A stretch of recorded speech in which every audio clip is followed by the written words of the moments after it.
What is the guy or two that you're eager to see this summer, Coach, in camp when the Niners hit the field in July, and if you were at practice, you're going out to the first practice and you can go watch anybody. Who do you want to watch?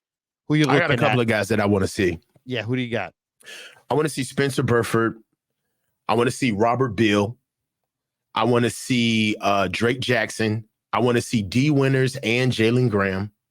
I want to be able to see. I want to see Ronnie Bell. I definitely want to see Brock. The theme here is the young ascending players. You want to see how much they've improved. They rode the bench the entire year. What else were they doing? They should come back in shape and better. Yeah. They should come back better. I want to see, there's no excuses for Drake Jackson. There's no excuses. You got to come back better. You have to come back better. Robert Beal, I understand that you may not have the same time clock as Drake Jackson, but you're about to be the next Drake Jackson if you don't shape up and start producing. We got to see what they're going to do next year. I'm anxious to see what D. Winters and Jalen Graham do. The fact that the Niners, we lost Dre Greenlaw and the Niners went crying to Eric Kendricks and eventually got Devondre Campbell. If I'm D. Winters and Jalen Graham, I feel a certain way about that, right? I want to see what Ronnie Bell and Danny Gray look like after seeing Cowing and Pearsall get drafted. This is still a competitive business, and there's only a certain amount of numbers on the bench. I mean, on the team. So, when the team acquires certain people, especially in your group, you're going to have to see that's a direct message, So that's not I don't have the same perspective on every player that I want to see. Some players, I feel like their backs are against the wall and we haven't seen it yet. That's why I want to see it now. And then there's other players that I am excited about where I feel like they haven't got a chance to be able to show what they can do, like a Darrell Luter Jr., right? I'm excited to see what Darrell Luter Jr. can do now that he's got himself healthy. He's going to be able to get cleaner reps. He's got a whole year under his belt. And he's somebody who I always had promise for playing with us. There's just a lot of guys that I'm interested to see, but just for all different reasons, right? And then, of course, Brock. There's players that, if you think about it this year, there's really nobody that doesn't have something wrapped around him that you can't see. We all want to see BA for obvious reasons, right? We all want to see Fred Warner because we're going to be able to see how are you going to be able to lead this defense without Dre next to you. We're all going to be looking at Devondre Campbell for the same exact reason because he's replacing Dre Greenlaw. We're going to see what Nick Bosa looks like because he's finally going to have a camp this year. No more, it took me a couple of games to get the run started and, we weren't really prepared this game. No. He's going to have to actually come in, and we're going to have to see what he does. Deebo Samuel, come on, man. The squeaky wheel gets the oil, man. You getting paid almost $30 million a year. You got strapped in the Super Bowl. You going to come out of shape this year? Or are you going to come ready, right? Diamador Lenore is going to have to impact and stack on all of the fucking good things that he did last season in order for him to take the next level because he's going to be a free agent next year. Javarius Ward is going to be a free agent next year. He's going to be playing for a bag. Danny Gray just sat back and watched two receivers get drafted and his whole career is on life support. Spencer Burford is going to have to go toe-to-toe with Dominic Pooney. We're going to be looking at Jake Brindle, Nugent, and Jarrett Kingston and Joe Feliciano possibly starting for the going for the center position. And then we're looking at Aaron. Too. Yeah, and Ben Barch, right? And on top of it, I'm hearing that Jordan Mason is looking really good. He looked really good. Yeah. So, and we're sitting here looking at, is CMC going to still toe the company line and be the Boy Scout player that wants to have all of the reps when his money is in flux right now? We got to look at what Talanoa Hufanga looks like coming off of that injury and how Malik Mustafa is going to push him. Is Jair Brown ready for the next level, or was the best game of his career, i.e. the Super Bowl, a flash in the pan? So there's tons of things, not considering the fact that we've got a new assistant head coach in Brandon Staley. We've got a new defensive coordinator in Nick Sorensen. All right. So there's a lot of people that are going to have to show and prove. There's a lot of people. There's No not doubt. a lot of people that are going to be able to just show up to camp and say, everybody knows what I'm about. Let's go ahead and just, let's go ahead and mail it in. Let's get to the season. There should be nobody talking as if the success of this year is just a foregone conclusion. There's questions everywhere. George Kittle's coming off of a core injury. There's a lot of improving players. I mean, you've probably already, covered about 15 different guys.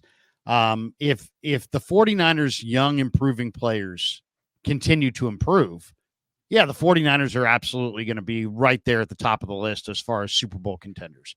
But that's a big if. We don't know about Beal. We don't know about Drake. We don't know about all these guys. Womack. We don't know. No, we don't know. We don't know. I mean, how many of these guys are going to take steps forward? How many of them are just going to kind of, drift away? I'll say this, from watching minicamp, the guy who really stood out. Now, to me, in minicamp, I'm looking for just guys who, I'm not looking really hard. Why? Because they've been away for a while. I'm looking to see who really just jumps out. You know what I mean? You shouldn't have to look hard to see improvement. You should be able to see with your own eyes, who looks dramatically different, because that's what I'm looking for. I'm looking for who looks dramatically different. The guy that looked dramatically different to me was Darrell Luter. And I just think that Luter looks like, in some ways, Coach, the best corner they got from the standpoint of he's every bit as big as Mooney, but he's probably a little bit better physically, a little bit better athlete, a little bit longer, a little bit quicker, a little bit, Luter really was talented last year, but, then he had the meniscus. He was on the PUP list forever. And then they he made that nice play on coverage on special teams on Thanksgiving in the Seattle game. He played a little bit of a role down the stretch, but not much. But man, he looked at minicamp like he's gonna absolutely take it to another level. If you said to me, what does he look like? He looks like he's the starter outside opposite Mooney with Lenore inside. I know a lot of people say, well, it's, a lot of the depth charts I'm looking at show Mooney and Lenore outside and Renardo Green inside. And Renardo Green did look good, but Luter is just a physically dominant player. He's long, he's athletic, he's strong, he's fast, he's confident. To me, he was the guy at minicamp on the defense that was noticeably better. If you're sitting there going, okay, I kind of know what I'm watching here. Who looks like a totally different player than a year ago? It was Luter. Luter. What did you see from? Good. So, can he run? Yeah, I mean, that's what I'm saying. He looked just so fast. I mean, he's already big and rangy, right? He's whatever he is. I mean, he's 6'1" and change. He's a big corner with long arms, long legs. But what he really looked was just explosive and confident, and he just moved with a level of confidence and precision and suddenness that he didn't show last year. So last year, I think, he was a polished player that played a lot of press man, but didn't play a lot of zone and didn't play a lot of off man. So it looked like, okay, hey, maybe they're going to use this guy as a press man corner. And they did when he got in there, but he just didn't. It's like, always being behind the rest of the students in a class. It's hard to catch up. That's what it looked like for him last year. It's like really athletic guy who just kind of was behind everybody. Daylight dollar short. Yeah, just never quite caught up to the group. But if you watched him on the minicamp field, you're like, whoa, this guy looks like the most dominating corner they have. He's just big and fast and rangy and sudden, and he looked great. He looked absolutely great. On the offensive side, I thought the guy who looked great was Jacob Cowing. I mean, Okay. Cowing is coach. Cowing has earned the trust of Purdy. He has 4.38 speed, but he plays to 4.38. Like, Vernon Davis ran 4.37. He never played that fast. He just didn't. Never. But this guy is 4.38 and he plays that way. He gains separation. Vertically, he gains separation. Purdy loves to throw the ball down the field, and this guy's going to create separation, and he's got the trust of Purdy. So I think Cowing is going to go off. I think Cowing's going to give them an element they don't have. I'm very excited about understanding how these guys are all going to, basically please Kyle, find their way into the offense, how these guys are going to be able to find their way onto the field and create worth for themselves. This is the most exciting time of football for me because this is where there are really no starters, right? If you really want to be able to make a name for yourself and push through, this is the time. I understand that he's 5'8", man. I get it, Sentinel, but the holes open up east and west, not north to south. I mean, at the end of the day, if you can move and your actual skill set pops on film, that's something that is invaluable. One thing that I'll say for Jacob Cowing is that for his stature, he was a leader on his teams that he was on. So this is another guy that's coming in from a package role, but knows how to lead. And one thing about leaders is that they're phenomenal followers. In a sense, you can almost look at his track, well, not the same skill set, obviously, but his track with Juwan Jennings from his perspective of Juwan was a senior, a big time leader at the University of Tennessee, one of the guys that they counted on in big games to be able to move the chains. And that's another guy that we have in Jacob Cowing. I'm excited to see what he does. And I just want to see where his skill set fits in. And also, shoot, man, iron sharpens iron, man. I know this is a little off topic, but I feel like Jacob Cowing is going to push Danny Gray. And it's time for him to shit or get off the pot. I'm ready. It's over with Danny Gray. I need to know what it is. And this camp will be the one where I feel like, in a way, he's shown deficiencies and he's struggled and he's had issues with developing and being consistent. But one thing that I feel like has always gotten Danny Gray past is that he's so unique with his skill set because there's really nobody else on the team that can do what he does. Like a baseball reliever coach who throws. He gets away with it. He's like the baseball reliever who can't throw strikes, but he throws 100. Yeah. And so you don't want to get rid of him. Why, dude? This guy's throwing 102 miles an hour. Yes, 102. It's like Danny Gray, and believe me, I've talked to Danny Gray 15, 20 times. Mm-hmm. He's solid. I mean, he's like a solid guy. He's not. Mm-hmm. He's not like one of these guys. Not afraid. He's solid. He's taken some hits and he's had some injuries, but the scholarship has run its course, and now your scholarship's done, man. You're no longer on scholarship. You run 4.3 and you get picked in the third round. The head coach is going to try to protect his pick, and the general manager is going to try to protect his pick for a year. For 2. He's had that year or 2. He will not be protected this year. He will not. And I think that guys like Cowing and Ricky Pearsall, and then even in a sense, Ronnie Bell, like, this is going to be pretty much the most competitive wide receiver competition that we've seen in quite some years, this camp. Well, somebody's going to get traded. I mean, that's the thing. I guarantee you the 49ers are going to trade a receiver. Now, I don't know if it's going to be Jennings, Ayuk, Debo, or if it's going to be somebody like Ronnie Bell or Tay Martin or Danny Gray. But they've got too many receivers, and they're too good to cut. So they're going to, Ronnie Bell had a 100-yard day in a preseason game last year. If he does that again this year, there'll be somebody at the cut down that would give you a day 3 pick for him. Danny Gray runs, he clocked at 4.33. He probably plays like 4.28.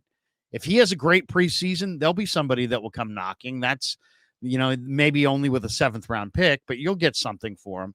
But that to me is going to be to me, the most interesting spots are corner, wide receiver, and running back, because you've got on paper, 6 or 7 running backs. I mean, I'll tell you the other guy that kind of looked good to me, and I don't want to overblow it because it's minicamp, but the Green Bay running back that they signed, Patrick Taylor. Yeah. That guy's a freaking athlete. Yes. And that's a big athletic running back. I mean, I don't know what he can do. We're going to find out. But I mean, it's not like he's some scrub. This guy's big and athletic. I mean, you can see him when he's running around out there going, wow, this guy's really intriguing. So, but running back, they've got more numbers than they know what to do with. To me, now I've watched this guy. People are like, Krug, are you still on your Garendo as a fullback? Well, yeah. What's up with that, Buds? I don't know. Are you still on that? Well, I mean, he doesn't have running back traits. He doesn't. There's nothing what does that about mean? him. Well, like, he was a great high school receiver.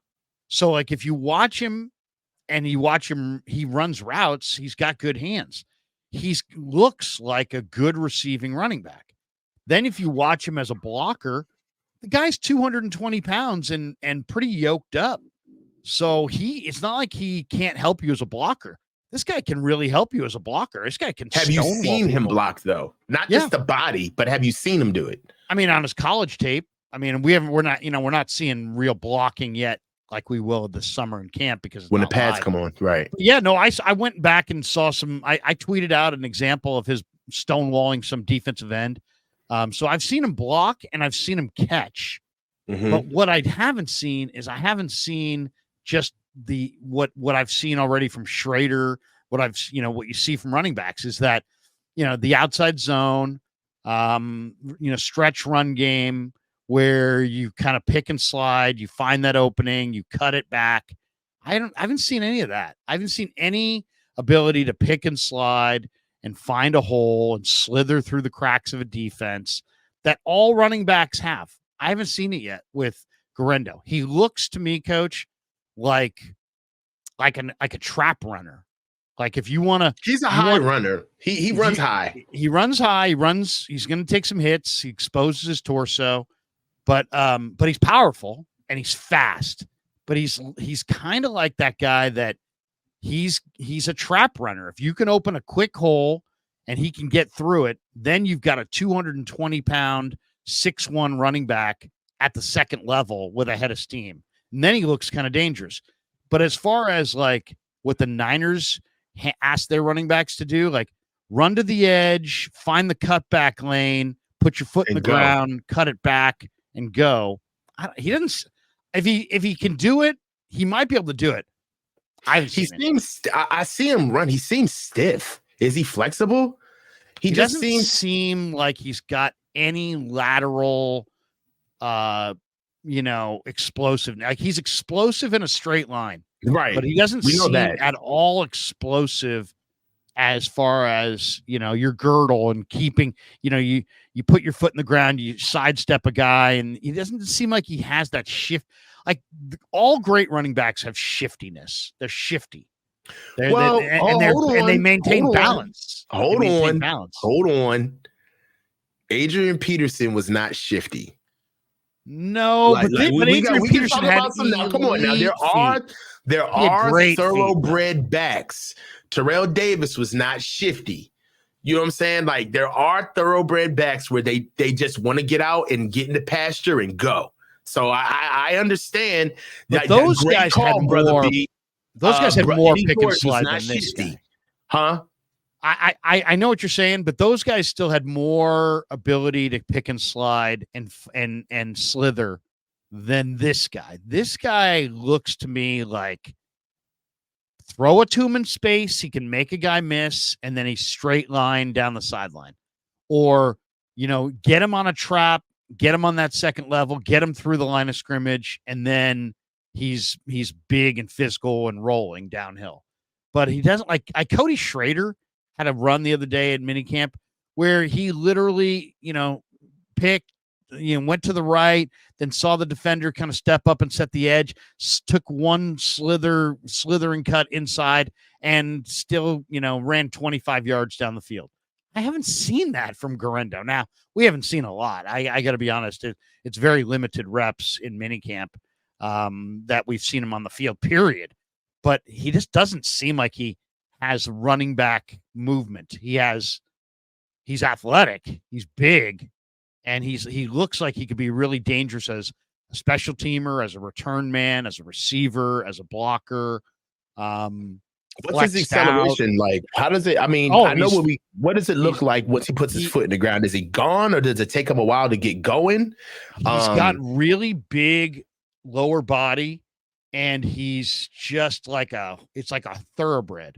He's just got very powerful legs. And when he gets 2 steps, 3 steps, it's like, whoa, look at this guy at 220 pounds. That guy's moving. And so I can see why people are really intrigued by him, but we'll see. We'll see. I'd be if that guy goes and is an effective running back between the tackles and has all the pick and slide, then I'll be shocked because I haven't seen it. I watched half hour of his game film. Now, he didn't play a lot. That's the other thing, Coach. He's never been the guy. He was never the. He wasn't the guy at Wisconsin either. I know that. Wasn't the guy at Wisconsin. Wasn't the guy at Louisville. Jawar Johnson, I think, was the guy. He played behind him. So he only had one game where he was the guy, and he lit up USC in the bowl game for like 160 yards. And their tackling was terrible, and he just rumbled.